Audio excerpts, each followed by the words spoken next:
Deus amado, hoje nós estamos felizes de novo, Senhor, porque nós estamos diante da Sua presença. Quando nós chegamos aqui nesse lugar, Senhor, o Seu amor nos envolve e a Sua presença também. Ó Deus, toma cada filho e filha Sua nas Suas mãos. Veja, Senhor, aquilo que nós estamos precisando, que o Seu amor possa encher o nosso coração e nós possamos confiar no Senhor, dando de nós aquilo que é o melhor que nós temos, assim como o Senhor deu o melhor do Senhor, o Senhor Jesus Cristo. Afasta tudo que tem na nossa mente, que está do lado de fora, e traz-nos para dentro, para encontrarmos com o Senhor, em nome de Jesus, amém. Nenhum ser humano nunca vai entender o tamanho, a profundidade, a grandeza do plano da redenção, mas Deus fez de tudo para explicar para o ser humano. Então, antes de tudo, o Senhor Deus, depois que deu o cordeirinho, diz para Moisés: faz para mim um santuário, Moisés, lá no meio do deserto. E eu quero ensinar para o homem que não é só o cordeiro de Deus que salva o mundo, mas o homem precisa de um cordeiro, ele precisa de um intercessor, um sacerdote, e um sumo sacerdote e intercessor também. Por quê? Porque existem fases na história da terra em que eu, Deus, estou atuando para salvar o ser humano. Assim como uma criança nasce e ela não pode comer comidinha logo de cara, ela tem que tomar só leite, leite, leite, depois frutinha, papinha, e depois ela vai, e assim ela vai crescendo até ela se alimentar. Assim como ela não pode aprender já logo de uma vez a tabuada, nem a raiz quadrada, e nem os fundamentos da matemática, ela tem que começar a aprender a falar primeiro. Ela primeiro vai sorrir, e quando ela sorri, todo mundo acha uma graça. Olha, ele está sorrindo. E quando começa a andar, todo mundo acha uma graça também, e vai se desenvolvendo assim. Assim também eu, Deus, enquanto a humanidade se desenvolve, a história do ser humano se desenrola, eu, Deus, vou ensinando para eles coisas diferentes, e vou agindo na vida deles. E quando a humanidade estiver madura, eu, Deus, quando todos tiverem tido a oportunidade de me escolher de novo, com a sua liberdade de escolha, aí eu, Deus, volto a esse mundo para resgatar, para ressuscitar todos aqueles que me aceitaram desde o primeiro homem Adão, e eu os ressuscito a todos, e aqueles que estiverem vivos quando eu voltar, eu vou transformar, eu, Deus, vou transformar, e juntamente com aqueles vou levar para o céu.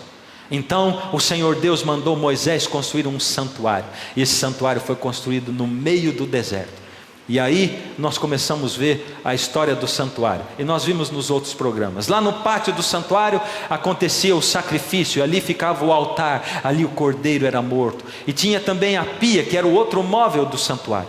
Ali, aliás, isso não estava dentro do santuário, estava no pátio, e o pátio não era o santuário, ele envolvia o santuário. E quando o sacerdote passava dentro daquele outro lugar, aquele era o lugar santo, só o sacerdote podia passar lá para dentro. Então ele passava para lá, e lá dentro haviam alguns móveis. O sacerdote levava o sangue do cordeiro que tinha sido morto. Nesse sangue estava o pecado do pecador. Por quê?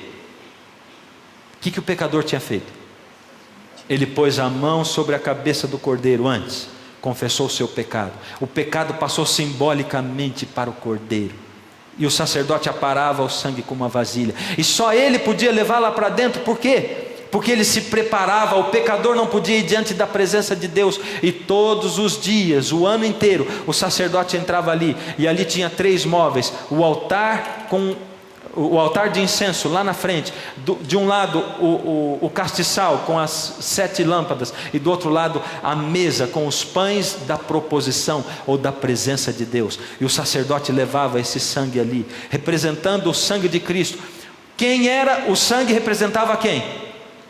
A Cristo. E o sacerdote representava quem? A Cristo também. E amanhã você vai entender por que o sacerdote representava a Cristo também. Amanhã, ou no próximo programa, você vai aprender por que o sacerdote representava a Cristo. E uma vez por ano, aliás, todos os dias, o sacerdote borrifava o sangue do cordeiro naquele véu que separava o lugar santo do lugar santíssimo, que era o outro compartimento do santuário. E uma vez por ano, o santuário era purificado dos seus pecados. Sacrifício, intercessão, e a última fase qual era mesmo? Você lembra qual era? Juízo. Porque aquele dia era o dia do juízo, onde todos os pecados do ano inteiro eram passados em revista de novo. Mas o pecador não tinha sido perdoado? Tinha ou não? Tinha sido perdoado, mas o pecado perdoado estava registrado lá no santuário.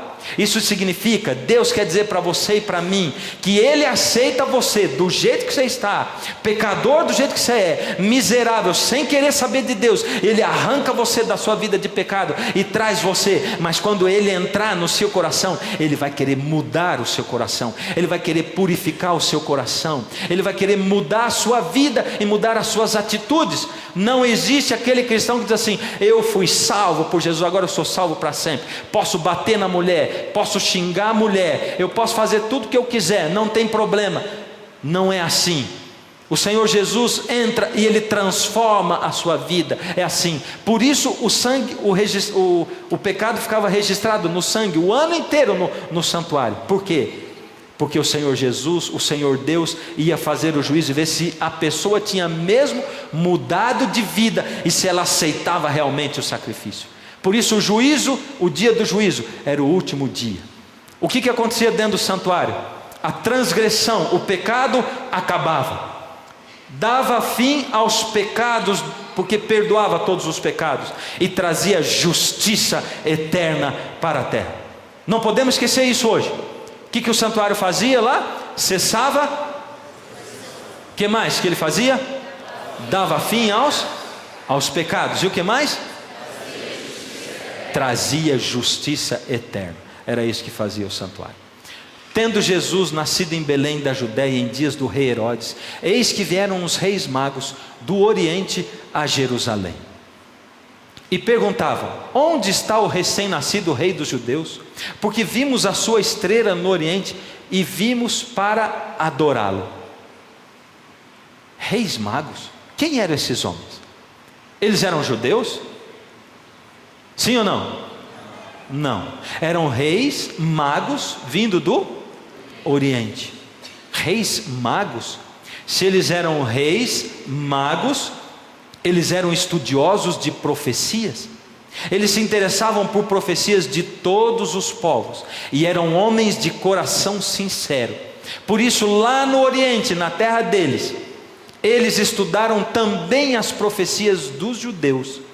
E estudando as profecias dos judeus, eles descobriram uma profecia que indicava quando ia acontecer o nascimento do Messias, o Deus feito homem que os judeus estavam esperando. E estudando essa profecia, eles pensaram: uau, nós estamos próximos, ou nós estamos perto dessa data, e o Messias dos judeus está para nascer qualquer dia desses. Quando? Nós não sabemos o dia, nós não sabemos a hora, mas nós sabemos que ele vai nascer. Nós temos que ficar atentos. E Deus então, como sabia que eles eram homens sinceros, de coração puro, Deus mandou um sinal visível para eles, que foi uma estrela, que na verdade não era estrela coisa nenhuma, era um grupo de anjos, não muito distante ali, que formavam alguma coisa parecida com uma estrela, uma luminosidade no céu. E eles aliaram o conhecimento que eles tinham da palavra de Deus e das escrituras com o sinal que Deus deu, com a prova visível que Deus deu. E quando eles viram aquilo, eles disseram: nós temos que seguir aquela estrela, porque ela se move. E eles se arrumaram e fizeram a viagem, já na intenção de encontrar o Senhor Jesus, porque eles levaram presentes para dar para o Messias. Que tremenda fé tiveram esses homens! Nenhum judeu, nenhum líder judeu, nenhum pastor daquela época estava preparado para receber o Messias como aqueles homens estavam. E Deus deixou essa história registrada na Bíblia para nós cristãos. Para nós cristãos adventistas, Assembleia de Deus, nós presbiterianos, batistas, metodistas, de qualquer religião, deixarmos de lado esse negócio do preconceito religioso. Deus está dizendo para você e para mim aqui, que esses homens que não faziam parte do conhecido povo de Deus, esses homens tiveram mais fé do que aqueles que faziam parte. Aqueles que não levavam o nome de Deus tiveram mais fé do que aqueles que levam o nome de Deus.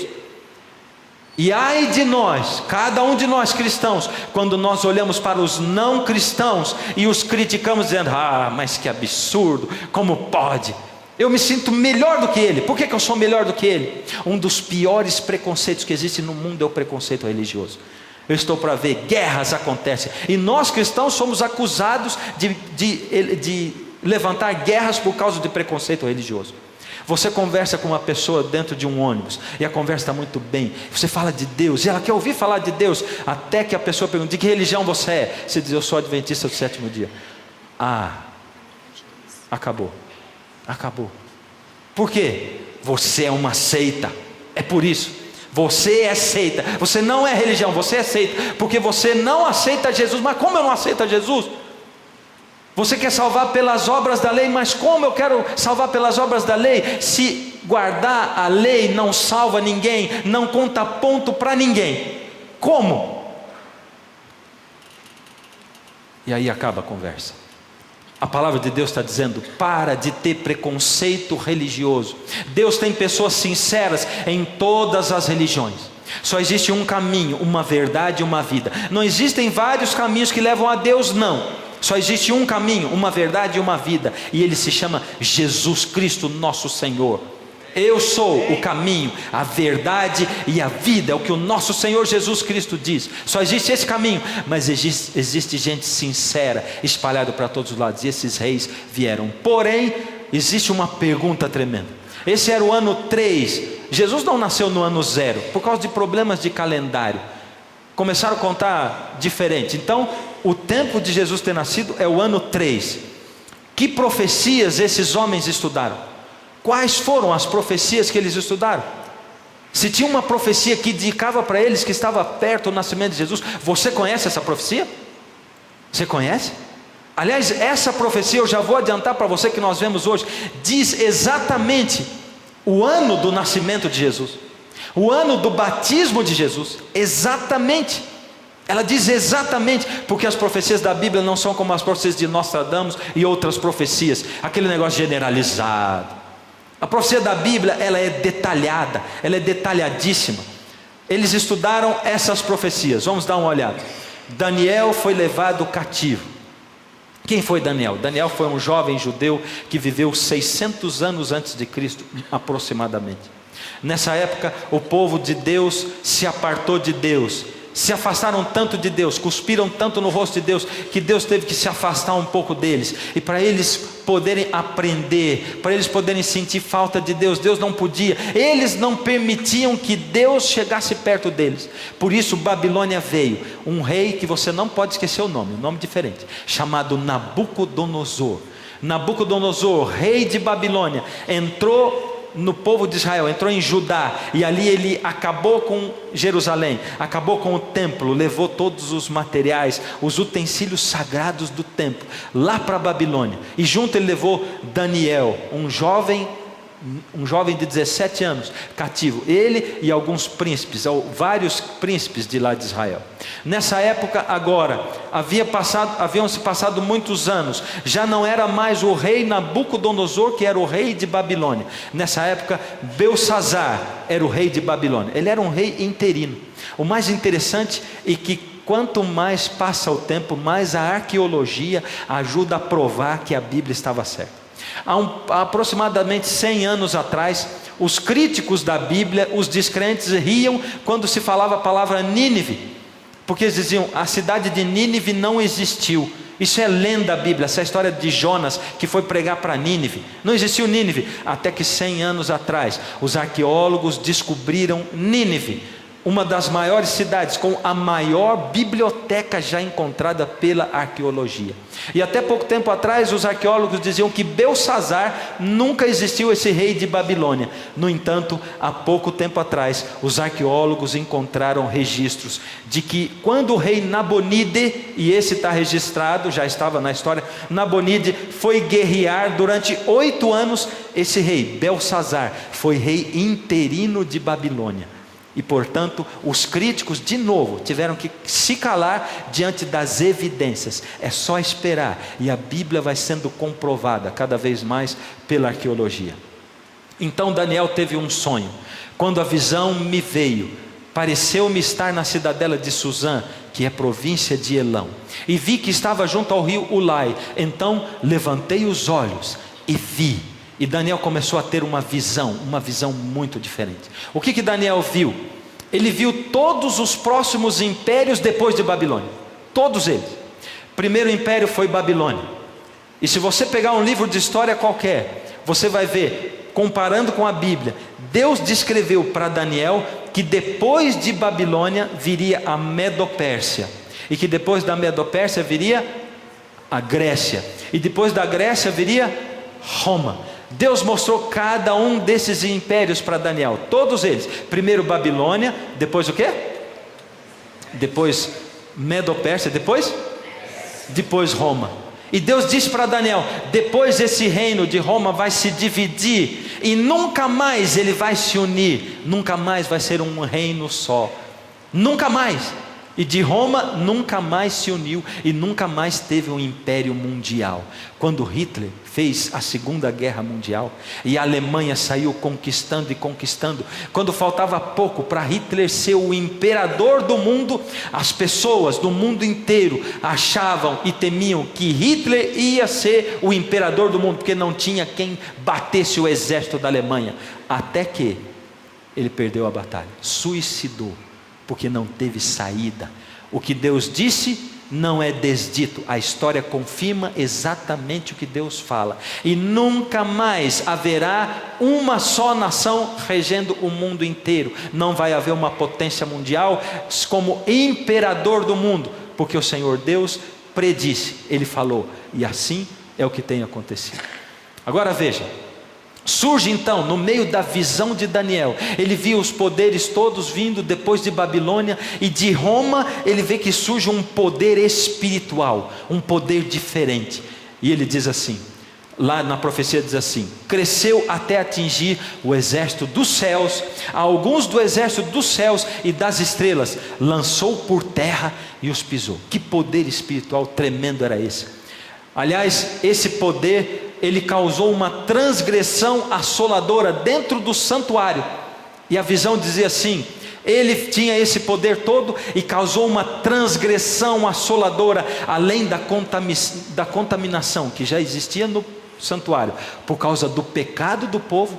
Esse ser, esse poder espiritual contaminou o santuário de uma maneira diferente, uma transgressão assoladora, e Daniel ficou desesperado com isso. Daniel ouviu a conversa entre dois anjos, ele estava tendo a visão, aquele vívido na cabeça dele, e ele ouviu a conversa entre dois anjos, e a profecia diz assim: depois ouvi um santo, isso é Daniel falando, que falava, e disse outro santo àquele que falava, e ele disse assim: até quando durará a visão do sacrifício diário e da transgressão assoladora, visão na qual é entregue o santuário e o exército a fim de serem pisados? Uma coisa, quando Daniel teve essa visão, ele estava cativo em Babilônia, já fazia alguns anos que Nabucodonosor tinha arrasado com Judá, com a cidade toda, e o santuário, o templo, ele tinha derrubado tudo e levado os objetos para a Babilônia. Como que o santuário estava sendo assolado? Como que havia uma transgressão assoladora se o santuário estava derrubado? Que santuário era esse?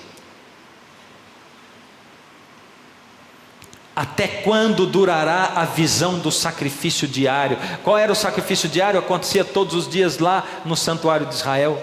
E da transgressão assoladora, visão na qual é entregue o santuário e o exército a fim de serem pisados. Até quando durará? Um deles responde para Daniel. Ele tinha visto dois anjos conversando, um com o outro, e um disse e o outro ouviu, e Daniel só estava vendo os dois conversando. De repente um deles vira para Daniel e diz: ele me disse, até 2.300 tardes e manhãs, e o santuário será purificado. Até 2.300 tardes e manhãs. E o que? Santuário será? Vamos falar, santuário será purificado? E o? Santuário será purificado. Deus fez uma promessa para Daniel. Espera, Daniel, vai só 2.300 tardes e manhãs, Essa transgressão assoladora só vai durar 2.300 tardes e manhãs. E depois de 2.300 tardes e manhãs, o santuário vai ser purificado. Fica tranquilo. Agora surgem perguntas: que santuário é esse que vai ser purificado? O que é a purificação do santuário? Você sabe o que é a purificação do santuário? O que é? Era o dia da purificação do santuário? O dia do juízo que a gente acabou de ver, que acontecia quantas vezes por ano? Uma vez por ano. O santuário vai ser, mas o que é 2.300 tardes e manhãs? 2.300 tardes e manhãs. Como é que funciona na Bíblia esse negócio de tarde e manhã? A Bíblia explica a Bíblia. Aqui você não vai me ver usando nenhum livro para explicar a Bíblia. Só texto bíblico explicando outro texto bíblico. Só a Bíblia explicando a Bíblia. E a palavra de Deus diz assim: chamou Deus, isso aí está em Gênesis 1:5. Chamou Deus a luz dia e as trevas noite. Houve tarde e manhã, o primeiro dia. Como é que Deus descreve um dia? Uma tarde e uma manhã. Eu tenho descoberto que a coisa mais ridícula do mundo é o jeito que a gente conta a hora, pelo relógio. Porque qualquer judeu conta assim: quando o sol se põe, já começou o dia de amanhã, e vai até o pôr do sol do outro dia. Por que ele conta assim? Porque ele é judeu e ele aprendeu da Bíblia, e Deus criou assim: foi tarde, ou a parte escura, e amanhã a parte clara. Um dia é uma parte escura e uma parte clara. Sabe quando você passa no pedágio, você faz uma viagem longa, demora para o povo te dizer boa noite, só quando o sol se põe, não é? O sol se põe e diz boa noite. E a noite é o período mais curto que existe para nós que contamos a hora pelo relógio, porque ela dura só nessa época de inverno, umas 6 horas. No horário de verão ela dura umas 4 só. Porque quando você passa meia-noite e 5, está escurão, e sabe o que eles dizem para você? Bom dia. Você nem dormiu ainda, estão dizendo bom dia. Mas como é que é bom dia, se está de noite ainda? Para Deus não. Deus criou, o dia começa com uma parte escura e a parte clara. Por isso uma tarde e uma manhã para Deus formam um dia. Por isso agora a gente já entende que na profecia está explicado o quê? Uma tarde e uma manhã igual a um dia. 2.300 tardes e manhãs seriam quantos o quê?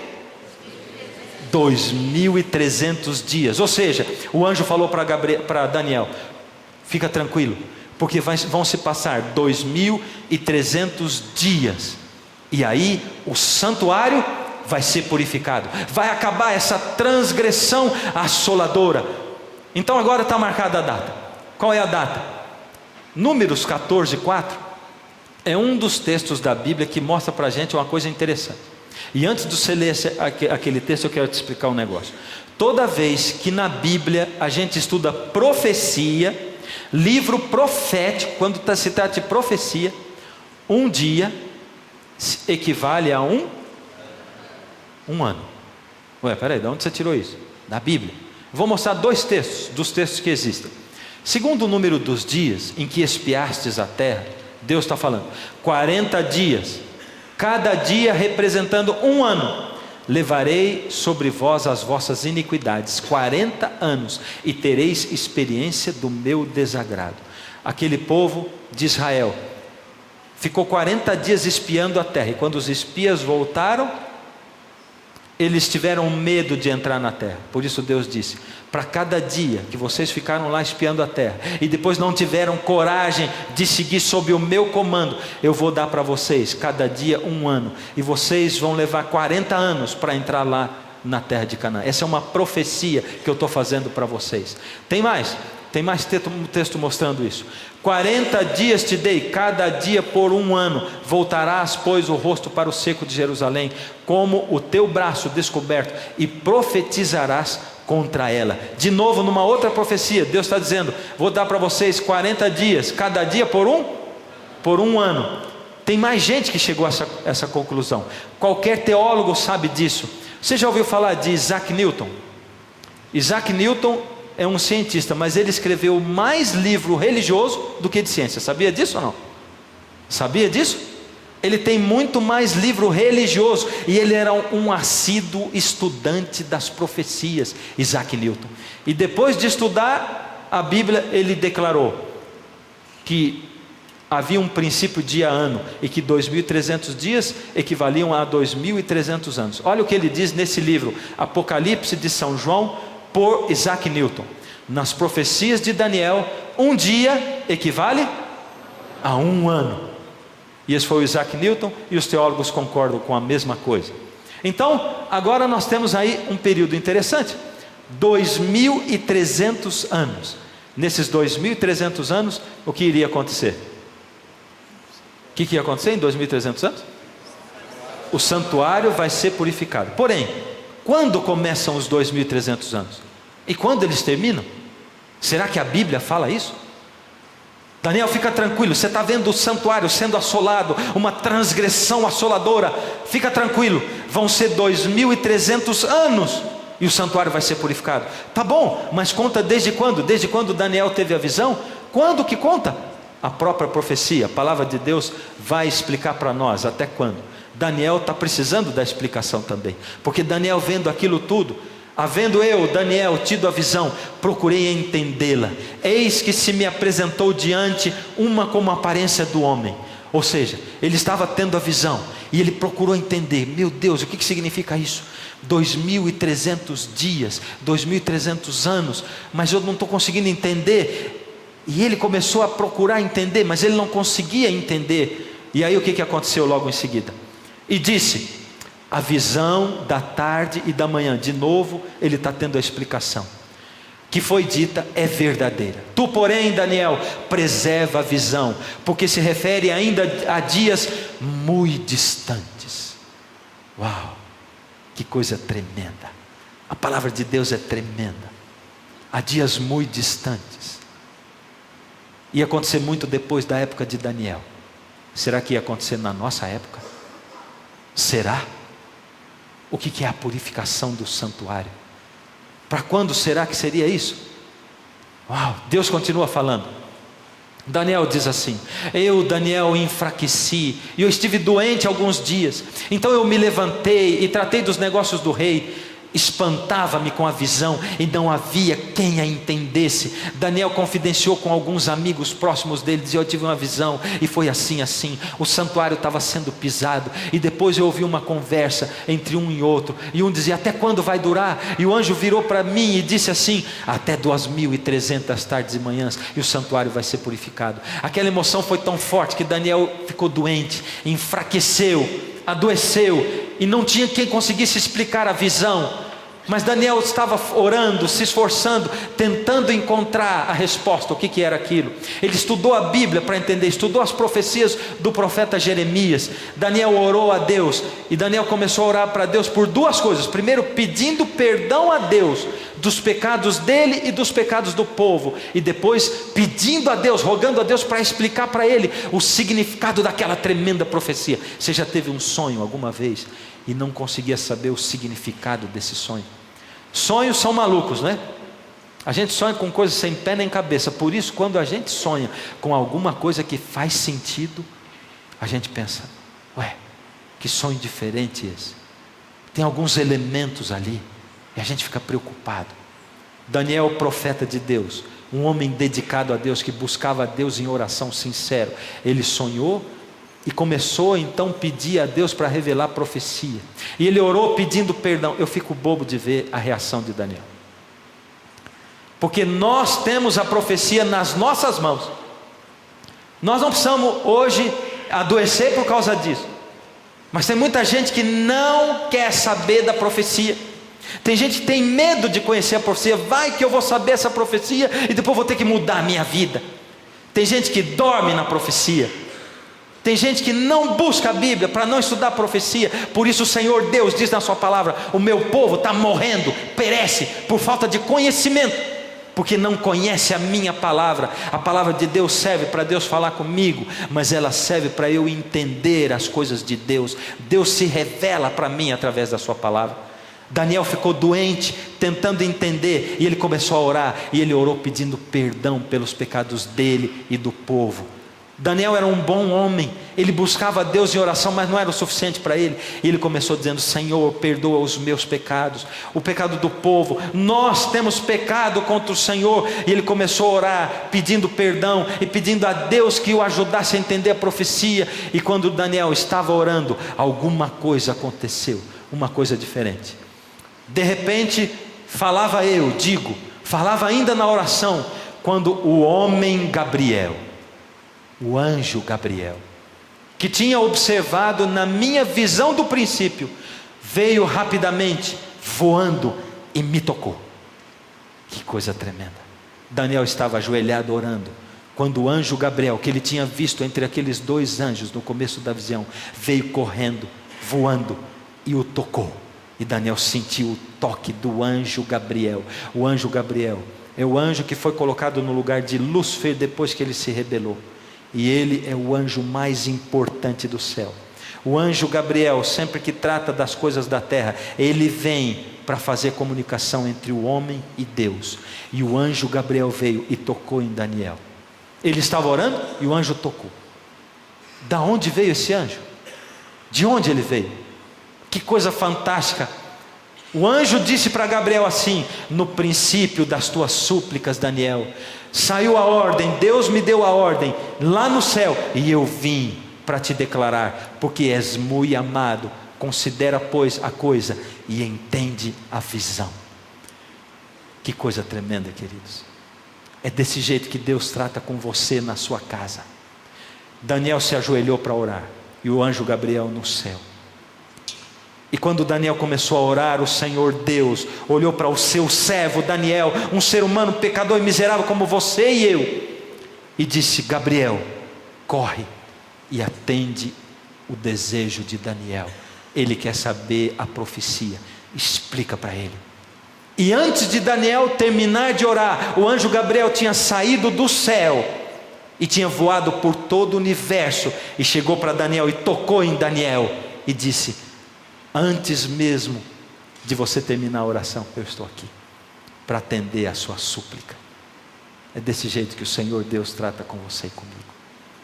Quando você se ajoelhar para orar, não tenha dúvida de que o anjo do Senhor se acampa ao seu redor, de que ele está ali do seu lado, falando com você, ouvindo a sua prece, levando diante de Deus, trazendo coisas de Deus para você. Abra os olhos e os ouvidos. E aí ele começou a explicar a visão para Daniel. 70 semanas estão determinadas sobre o teu povo e sobre a santa cidade. Quem que é o povo? O teu povo. O povo de Israel. 70 semanas estão determinadas sobre o teu povo e sobre a santa cidade, para fazer cessar a transgressão, para dar fim aos pecados, para trazer a justiça eterna, para selar a visão e a profecia, e para ungir o santo dos santos. Você encontrou ali no meio desse verso as palavras que faziam no dia da expiação, cessava a transgressão e etc e tal. Olha só, 70 semanas estão determinadas. Em hebraico é o mesmo que separar. O anjo diz: Daniel, o Senhor Deus me mandou aqui para explicar a profecia. Vamos começar explicando assim, dividindo em partes. 70 semanas, das 2.300 tardes e manhãs, de 2.300 anos, separa 70 semanas. E esse é o tempo. Então quer dizer que 70 semanas, contando em dias, são quantos anos?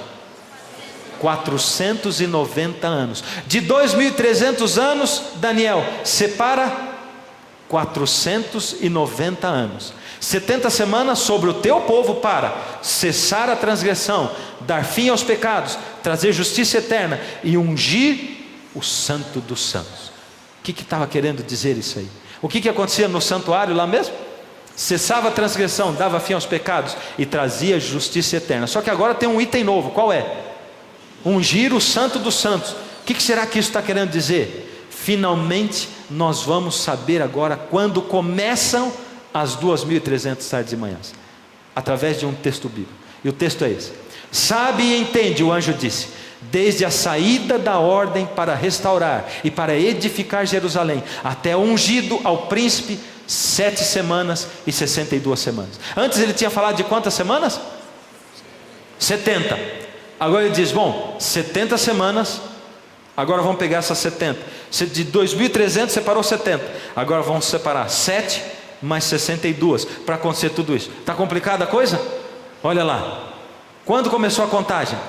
Desde a saída da ordem para reconstruir e reedificar Jerusalém. Jerusalém estava destruída. Deus falou: quando sair a ordem para reconstruir Jerusalém, Daniel, aí você conta. Começa a contar, e dali em diante você vai contar 2.300 anos, e aí o santuário vai ser purificado. Mas antes você vai separando. Olha lá, Deus separou assim, lá em Esdras 7, de 11 a 26, conta direitinho, exatamente, quando o rei deu o decreto para reconstruir Jerusalém. E a gente, por essa descrição, procura na história, e a gente vê que esse ano era o ano 457. A Bíblia é um livro exato. Deus não coloca nada ali por acaso. E bem-aventurado, bendito é o homem que estuda a palavra de Deus e as Escrituras. Lá em cima 2.300 anos. Lá em cima 70 semanas separadas. Lá embaixo o ano é o ano 457. Depois de 457 anos, o que ia acontecer aqui do outro lado? O santuário seria purificado. Sabe e entende, desde a saída da ordem para restaurar e para reedificar Jerusalém, até ao ungido. Quem que é ungido? Até ungido. Ao príncipe, 7 semanas e 62 semanas. Separa agora 7 semanas e 62, até ungido. Ao príncipe. Foi essa profecia que os reis magos estudaram. E eles viram essa parte. 7 semanas, mais 62, desde a ordem para reconstruir e restaurar Jerusalém, até o ungido, ao príncipe. Quem é ungido? O príncipe. Eu não posso falar, é a Bíblia mesmo que tem que mostrar. São 7 semanas mais 62, 7 semanas, 49 anos, 62, 434 anos. A gente já fez a conta só para ficar mais fácil para você. Agora vamos ver, 70 semanas lá em cima, mas dentre as 70 separa 7 mais 62, que vão dar quantos anos mesmo? 49 anos mais 434, e o total é 483 anos. Até o quê? Até o ungido cai em que ano? 27, no ano 27 da nossa era. O que ia acontecer no ano 27 da nossa era? Até o quê? O que tinha dito a profecia? Até ao ungido, o príncipe. Quem que é o ungido? O príncipe. Quem é ungido? O príncipe. Eu não disse nada, foi você que disse. A Bíblia que tem que falar. Vamos ver, até ungido. Vamos ver quem é ungido, o príncipe. A palavra de Deus diz que a palavra Meshiach é o mesmo que ungido, e que quer dizer Messias. E olha só, no dia do batismo de Jesus, as palavras de Deus em Mateus 3,16, Deus falou as mesmas palavras que se usava para ungir os reis. Ou seja, quando se ungia um rei, quem ungia o rei, o profeta dizia: este é o meu filho amado, em quem me comprazo. E ele ungia o rei. E quando Jesus foi batizado, o que Deus disse? Este é o meu filho amado, em quem me comprazo. Quando o Messias foi ungido? No dia do batismo. E quando que isso aconteceu? Foi revelada a data do batismo. O batismo de Jesus, ele foi ungido no dia 27, no ano 27 da nossa era. Por isso os reis magos olharam e disseram: uau, isso aqui cai no ano 27, ou seja, cai há uns 30 anos para frente. Será que é agora? Será que é daqui 30 anos? O fato é que nós estamos perto. Por isso, quando eles viram a estrela, os anjos se movimentando, e que eles detectaram como uma estrela, eles disseram: a profecia diz que está perto. A gente não sabe se é agora, se é daqui 30 anos, quando? Mas vimos a sua estrela e viemos para adorá-lo. Que coisa tremenda eram esses reis magos, porque eles criam em Deus, e eles criam na palavra de Deus, e eles estudavam as Escrituras para saber o tempo no qual eles estavam vivendo. E Deus vai revelando para você e para mim, mais para frente, o tempo no qual estamos vivendo, porque ali nós paramos no ano 27, mas olha, o santuário seria purificado muito depois. E o que será essa tal de purificação do santuário? O que será que é isso? Últimos detalhes. A profecia dizia assim: e ele fará, ele, o ungido, vai fazer firme aliança com muitos, por uma semana. Opa, já tinha tido 7 semanas, mais 62, que dá quantas semanas? 69. Agora ele diz que ele vai fazer aliança com muitos por uma semana. Com mais uma semana vai formar quantas semanas? 70 semanas. Uau! Deus completou as 70 semanas, separou 7, 62 e mais uma, e disse: esse ungido, o Messias, ele vai fazer uma forte, uma firme aliança com muitos por uma semana. Que aliança vai ser essa? Agora nós vamos ver a firme aliança. Onde vai dar isso aí? Se a gente estava no ano 27, uma semana dá quantos anos? 7 dias são 7 anos. 7 anos. E a gente vai cair em que ano? No ano 34 da nossa era. Essa aliança iria até ali, mas tem mais novidade, porque Deus vai fazendo mais surpresas para nós. Essa firme aliança, hoje vocês não vão saber o que é, só no próximo programa, vai ficar para amanhã. Porém, você vai saber o que acontece agora, a próxima novidade. Na metade da semana fará cessar o sacrifício. Quando cessou o sacrifício? Na metade da semana. A metade da semana cai em que ano? 31 da nossa era. É a metade. O que será que ia acontecer na metade da semana? Fará cessar o sacrifício. Jesus foi batizado no ano 27. E o que será que aconteceu no ano 31 da nossa era? O que será que aconteceu? Metade da semana dá 3 anos e meio para lá, 3 anos e meio para cá. Que sacrifício foi esse que ele fez cessar? Fala para mim agora. Qual foi? Vocês que disseram, eu não falei nada. A Bíblia que tem que falar. Vamos dizer o que a Bíblia fala, mas eu estou querendo que vocês respondam mesmo. Quando cessou o sacrifício? Mateus 27, 50 e 51. Aí Jesus deu um brado forte e morreu. Então o véu do santuário se rasgou em 2 pedaços, de cima até embaixo. A terra tremeu e as rochas se partiram. Jesus na cruz clamou e morreu. E quando Jesus morreu, o véu do santuário que separava o lugar santo do santíssimo se rasgou de alto a baixo. E Jesus tinha dito um pouco antes o quê? Está, que quer dizer? Está pago. Eu paguei o preço. Eu sou o Cordeiro, eu paguei o preço do pecado. Eu derramei o meu sangue. Pai, nas tuas mãos entrego o meu espírito. Está consumado, está pago. Paguei a dívida do pecado. E o véu do santuário se rasgou de alto embaixo. Ele tinha feito cessar o sacrifício. A lei cerimonial, a lei que dizia que tinha que matar o cordeiro, tinha acabado de ser abolida. E eu quero de novo, de todo o coração, eu tenho pedido a Deus em oração, enquanto eu estudo e oro na minha casa, para que a minha sinceridade e o meu coração transpareça nas palavras que eu profiro. Mas, meus queridos, cada vez que alguém disser para você que a lei de Deus foi abolida na cruz de Jesus, porque Paulo diz isso, saiba que a lei que foi abolida na cruz foi a lei cerimonial, a lei de ordenanças, que dizia que o cordeiro deveria morrer, que dizia que todo dia tinha que ser feito um sacrifício, 2 sacrifícios, que dizia que uma vez por ano o sumo sacerdote tinha que entrar no lugar santíssimo. Essa lei foi abolida. Essa era a lei de ordenanças. Agora o cordeirinho não tinha mais que morrer. Por isso Deus rasgou o véu do santuário de alto a baixo para dizer: o meu filho, o Cordeiro de Deus que tira o pecado do mundo, ele morreu, não tem mais que ter o sacrifício. Essa lei foi abolida na cruz. Deus não poderia ter abolido a lei dos 10 mandamentos, porque senão seria permitido matar, roubar, mentir, furtar, adulterar. Senão Jesus não teria dito: se me amais, guardareis os meus mandamentos.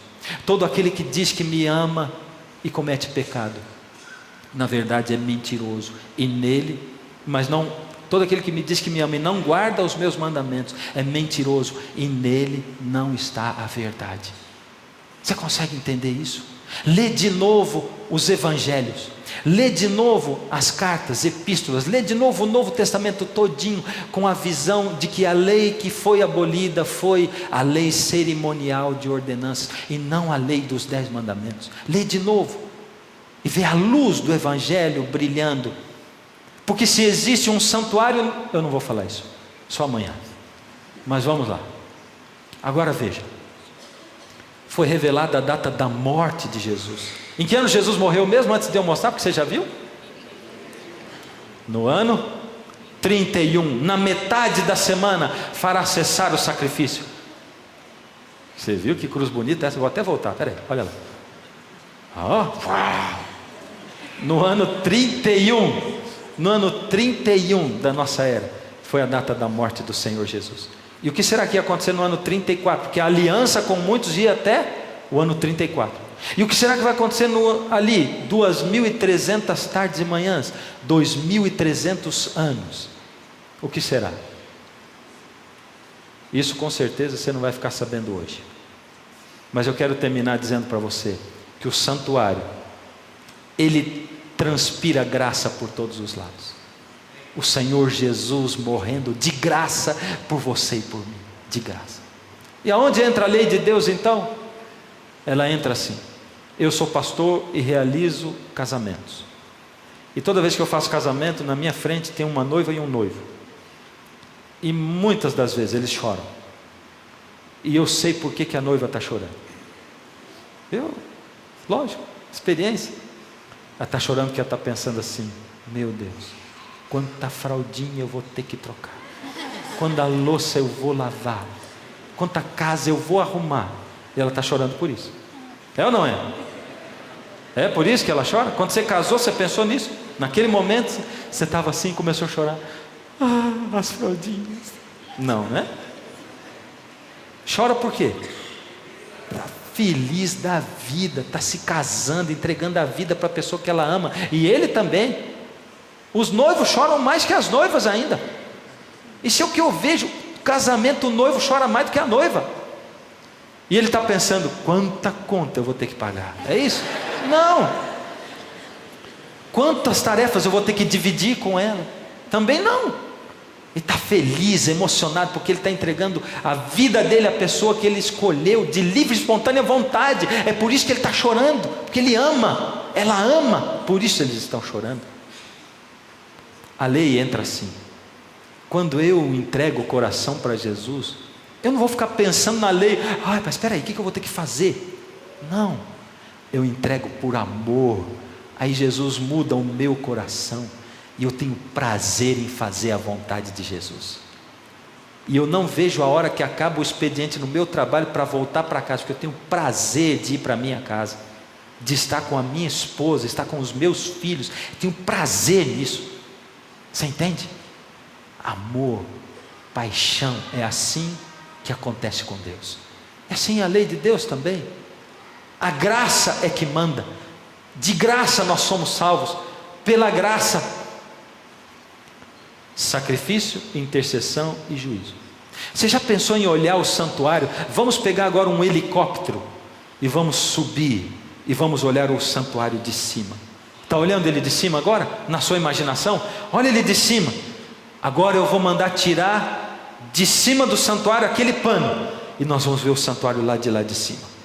E olha o que você vai ver quando a gente olha o santuário de cima. Se o slide mudar,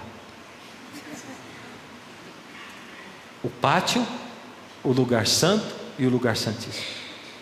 E os móveis? Aqui embaixo tem o que mesmo? O altar, depois a pia, depois a mesa do lado direito, do lado esquerdo o castiçal com as 7 velas. Lá na ponta tem o que? Antes do véu, o altar de incenso. E lá dentro o que? A arca. Uau! E você já percebeu o formato que é isso aí? Deus não faz nada por acaso. E Deus desenhou um santuário em forma da cruz do Senhor Jesus, para que aquele povo soubesse que nós somos salvos pela graça de Cristo, que Ele é o nosso Deus e que Ele nos segura com seus 2 braços estendidos e as suas mãos perfuradas pelos pregos que você e eu colocamos lá todo dia quando a gente nega o Senhor Jesus e o rejeita. Ele espera a gente de braços abertos. A palavra cruz, em grego, porque Jesus foi crucificado no Novo Testamento, em grego, é stauros. E cada letra no grego tem uma pontuação numérica, um valor numérico. O S é 0, o T é 6, o A é 1, o U é 400, o R é 100, o 0, o O é 70 e o S é 200. Somando tudo isso, dá 777, que significa eterna perfeição. 777, eterna perfeição. O número 7 é importante para Deus ainda, mesmo com Jesus na cruz, mesmo. A palavra de Deus está clamando para você e para mim. A verdade está iluminada aos nossos olhos. Eu tenho 2 chances: ou eu rejeito a palavra e a verdade, ou eu digo: Deus, eu sou impotente para aceitar tudo isso, a minha mente está confusa, mas Senhor, se isso é a verdade, toca o meu coração e a minha vida, eu te peço perdão.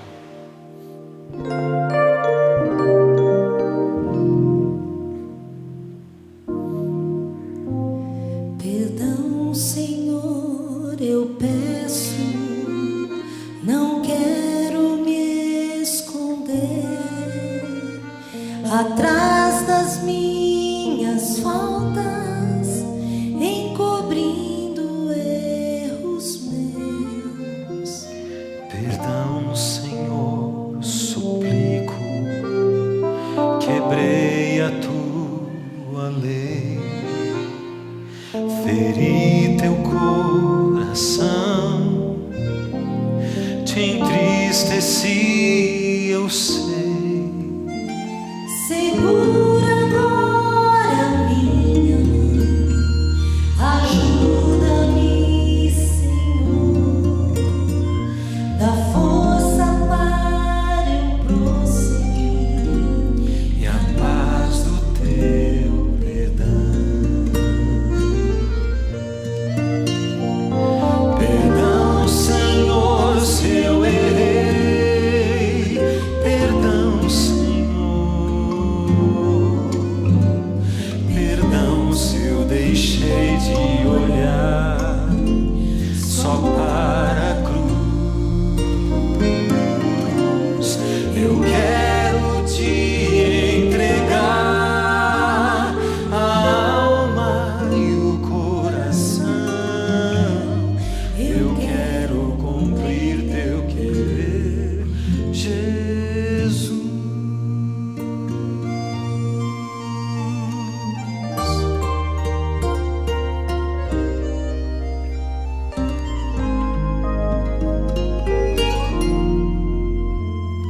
Perdão, meu Pai, por tudo de errado que eu fiz, por ter me afastado dos ensinos teus para mim. Perdão, Senhor, por atos e até por intenções,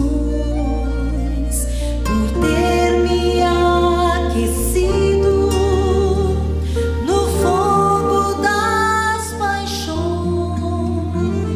Eu sei que a tua graça jamais me deixará.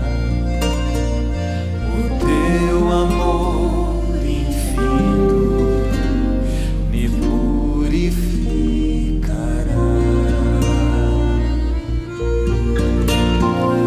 Perdão, Senhor, se eu errei. Perdão, Senhor. Perdão se eu deixei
Toma-me, Senhor, nas tuas mãos e a cada filho e filha tua que hoje se entrega ao Senhor.